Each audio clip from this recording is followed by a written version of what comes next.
صلو علیہ صلاۃ و سلام علیک یا رسول اللہ صلی اللہ تعالیٰ علیہ وسلم۔ جتنے علماء حفاظ شعراء ممبر ناز پر تشریف فرما سب ہمارے سروں کا تاج ہیں، اللہ تعالیٰ سب کو سلامت رکھے۔ کس کا نام لوں کن کا چھوڑوں، بس ایک آپ سے حکم نہیں میرا ہے، آپ سے گزارش ہے۔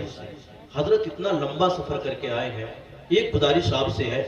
کہ جو حضرات پیچھے بیٹھے ہیں بالکل سٹ کر قریب آ کر بیٹھ جائیں، جو جگہ خالی ہے نا اس کو پور کر لیں بہت تیزی کے ساتھ۔ ایک دعا کروں گا آپ کے لیے، بھائی آپ لوگ جلدی آ جائیے، میری بات مانیے۔ آج علماء کے قریب ہو گئے، بھائی اٹھیے جلدی سے اٹھیے، بالکل وقت نہیں ہے سب کرنے کا، لیکن میں کر رہا ہوں، اللہ سلامت رکھے سب کو۔ جلدی سے آ جائیے، جو جگہ خالی اس کو پور کر لیجئے، اور ہم سے زیادہ آپ بولیں۔ اور میں سمجھتا ہوں کہ یہ محفل حافظ قطب الدین صاحب قبلہ اور مطلوب بھائی نے بڑی مشقتوں کے بعد اس کو رکھا، اللہ تعالیٰ اس محفل کو مقبول فرمائے۔ علامہ منظور صاحب قبلہ ایک عرصہ دراز سے اس زمین پر رہ کر خدا کی قسم بہن کی روح اور جان بنے ہوئے گئے، یہ بھی بڑی بات ہے۔ سنیت کا کام انہوں نے جس قدر کیا ہے، اللہ تعالیٰ ان کی خدمات کو قبول فرمائے۔ ایک مرتبہ پورا مجمع اپنے ہاتھوں کو اٹھا کر اپنے حضور کو پکارنے کہہ دے، لبیک یا رسول اللہ۔ ہم سب نہ اٹھائے، سب نہیں۔ ایک بات یاد رکھیے بہن میں آنے والوں،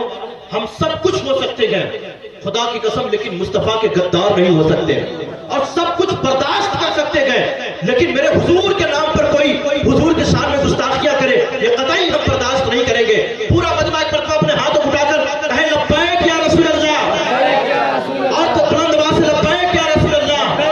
اللہ تعالیٰ آپ کو اٹھے ہوئے ہاتھوں کو سلامت رکھے۔ ممبر ناز پر جتنے حضرات بیٹھے تھے، علماء تمام لوگوں کی دعائیں کو انگلیاں پکڑ کر میں سفر کرنا چاہتا ہوں، وقت بہت کم بچا ہے، میں خود چاہتا ہوں کہ حضرت کی تقریر سنوں، اور حضرت یہاں تک پہنچے بڑی مشقت کے بعد۔ 4 مصرے پڑھتا ہوں، دیکھیں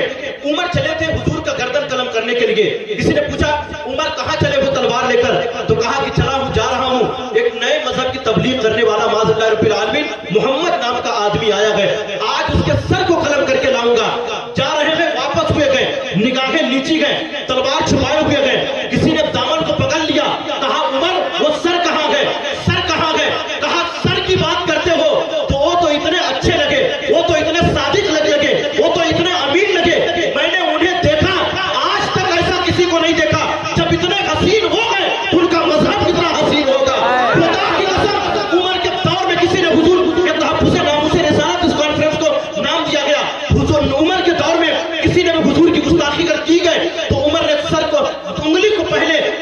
انگلی کو بعد میں سر کو پہلے قلم کیا گیا، زبان کو بعد میں سر کو پہلے قلم کیا گیا۔ اب 4 مصرے پڑھنا چاہتا ہوں تحفظ ناموس رسالت میں آنے والوں علماء کی دعائیں لے کر، ایک 4 مصرے دیکھیں کہ 4 مصرے دیکھیں اس حوالے سے کہ ہمیشہ زیر ہوتے ہو صبر ہوتے تو کیا ہوتا، ہمیشہ زیر ہوتے ہو صبر ہوتے تو کیا ہوتا، مگر بھائی ہمیشہ زیر ہوتے ہو صبر ہوتے تو کیا ہوتا، غلام حضرت خیر البشر ہوتے تو کیا ہوتا، اور ظالموں نبی کی عظمت پر انگلی اٹھاتے ہو، اس دور میں حضرت عمر ہوتے تو کیا ہوتا، اس دور میں حضرت عمر ہوتے تو کیا ہوتا۔ اب بہن میں آنے والوں اسے یاد رکھیں، حضرت عمر ہوتے تو کیا ہوتا، حضرت عمر ہوتے تو کیا ہوتا۔ دیکھیں ہے جتنے راہ میں پتھر ہٹ چکے ہوتے، دیر سے بولیے، ہے جتنے راہ میں پتھر ہٹ چکے ہوتے، ضرور کئی حصوں میں بٹ چکے ہوتے، اور جو کتے بھونک رہے گئے نبی کی عظمت پر عمر کے دور میں ہوتے تو کر چکے ہوتے،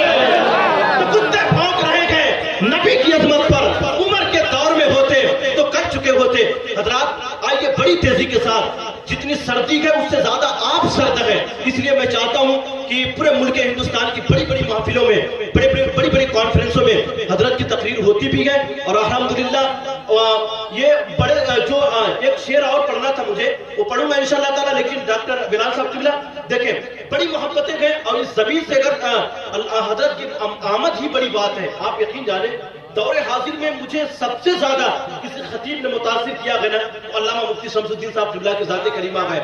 آج پیروں کا ایک ہجوم چلا ہے صاحب، 10 مرید اگر پیچھے ہے نا تو وہ واللہ کا ولی ثابت ہوگا، واللہ کے ولی وہ خود بناتے چل رہے گئے، BMW کار ہے، مرسیڈیز ہے، ارے اللہ کے ولی آ رہے ہیں، اللہ کے ولی آ رہے ہیں، اللہ کے ولی آ رہے ہیں۔ کیا معاملہ ہے، ایسے پیروں کا وہ خطرناک آپریشن کیا حضرت نے کہ وہ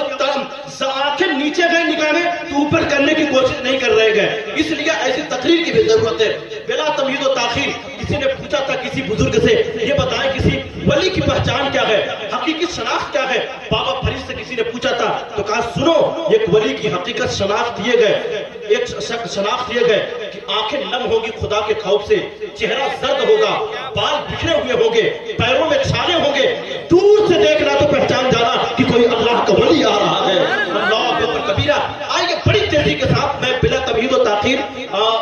دور حاضر کے بے باک خطیب، اور اس حوالے سے وقت لینے کو بالکل ضرورت نہیں ہے کیونکہ حضرت کو صبح فلائٹ بھی پکڑنی ہے، پھر وہاں سے میں تو حضرت نے میری بات رکھی اور مجھ جیسے ایک ناکارے کی بات رکھی، بہت بڑی بات ہے۔ اللہ حضرت کو عمر طویل عطا فرمائے، اور یہ وہ شخصیت ہے خدا کی قسم، بس 1 منٹ کا وقت لے کر کہ دبئی جیسے جگہ میں، دبئی غالباً دبئی جیسی جگہ میں رہ کر کئی سالوں تک حضرت نے امامت کیا، وہاں پر خطاب بھی کیا، اور پورے مکران شہر میں جو یہ اونچے پیجامے والوں کی بڑی تعداد اور کس طریقے سے یہ انہوں نے خرافات پھیلا کر رکھی تھی، ان کو حضور نے ایک دور میں مسجد سے نکالا تھا، انہوں نے بھی کہا سنو الگ ہو جاؤ، دھیرے دھیرے نکل جاؤ، ایسا آپریشن کیا ہے مناظر اہل سنت علامہ مفتی شمس الدین صاحب قبلہ بیڈر والوں مقدر آپ کا ہے کہ آج آپ کو مل گئے ہیں، ایسے نہ جانے دیں، پلکیں بچھا دیں، دل بچھا دیں، کارپیٹ بنا دیں، حضرت تشریف لائیں، اٹھائیے اپنے ہاتھوں کو استقبال کر لیجئے، نعرہ تکبیر۔ ایسے نہیں علماء بھی، اور میں گزارش کروں گا کہ اسٹیج سے سامعین تک اللہ نے جسے ایک ہاتھ عطا کیا نا